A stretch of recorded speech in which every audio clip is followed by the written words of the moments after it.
The Triarchy of Negroponte was a crusader state established on the island of Euboea after the partition of the Byzantine Empire following the Fourth Crusade. Partitioned into 3 baronies run by a few interrelated Lombard families, the island soon fell under the influence of the Republic of Venice. From circa 1390, the island became a regular Venetian colony as a Kingdom of Negroponte. History. Establishment. According to the division of Byzantine territory, Euboea was awarded to Boniface of Montferrat, king of Thessalonica. Boniface in turn ceded the island as a fief to the Flemish noble Jacques II of Avonay, who fortified the capital Chalkis. After his death in mid-1205, however, the island was ceded to 3 Veronese barons, Ravano d'Alcarceri, Giberto d'Alcarceri and Pecoraro d'Armercanuovo.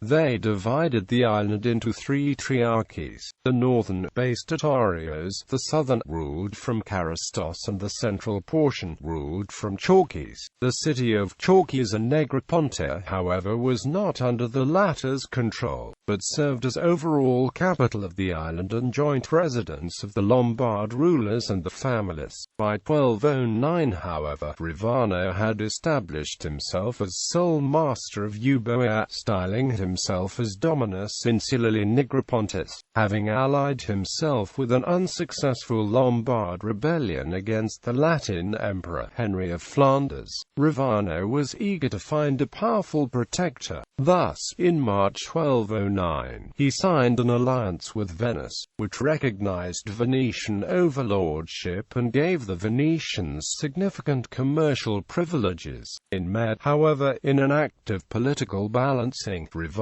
also acknowledged his vassalage to the Latin Empire. Succession disputes, however, already after the death of Ravano in 1216, his heirs disagreed over the succession, allowing the Venetian bailo to intervene as a mediator.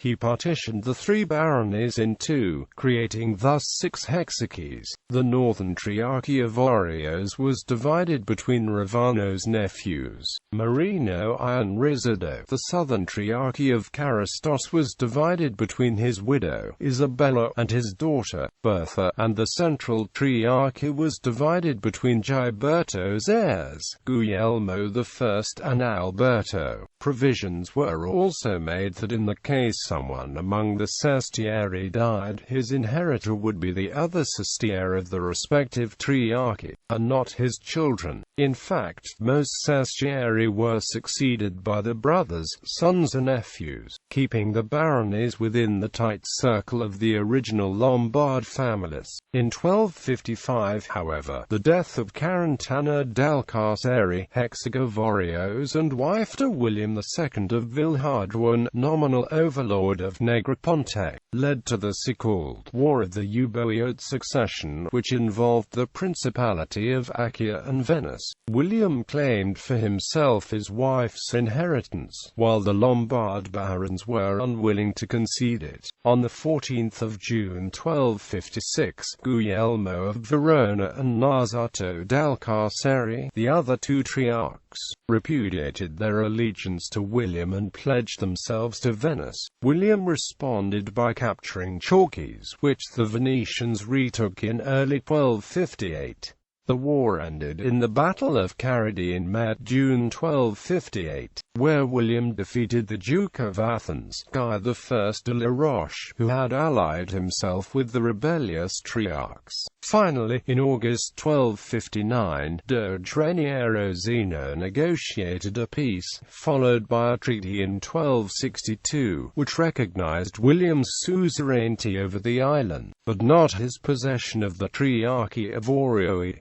Byzantine interlude. By that time, however, the Empire of Nicaea had established itself as the foremost power in the area of the former Byzantine Empire, reconquering several territories from the Latins. Its successes culminated in the recapture of Constantinople in 1261 and the re-establishment of the Byzantine Empire, whose energetic ruler, Michael VIII Palaeologus, sought to reconquer the remaining Latin principalities principalities in southern Greece. To this end, he accepted the services of Licario, an Italian renegade, who had his base near Carystos. Under Licario's command, Byzantine troops soon conquered most of Euboea except Chalkis. After the departure of Licario sometime after 1280, however, with Venetian aid, the island gradually returned to Latin control. By 1296, Bonifacio da Verona had completely expelled the Byzantines from Euboea.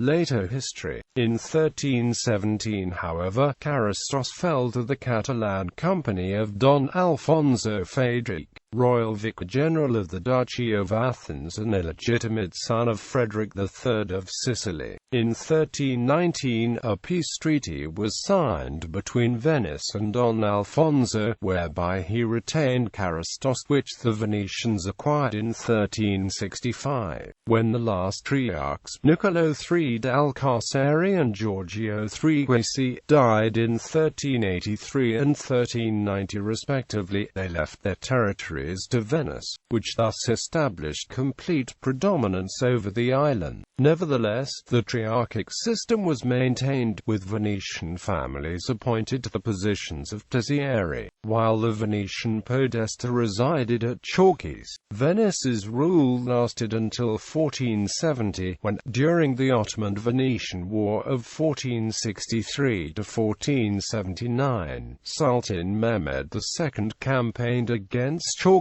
With the fall of the city on the 12th of July, the whole island came under Ottoman control.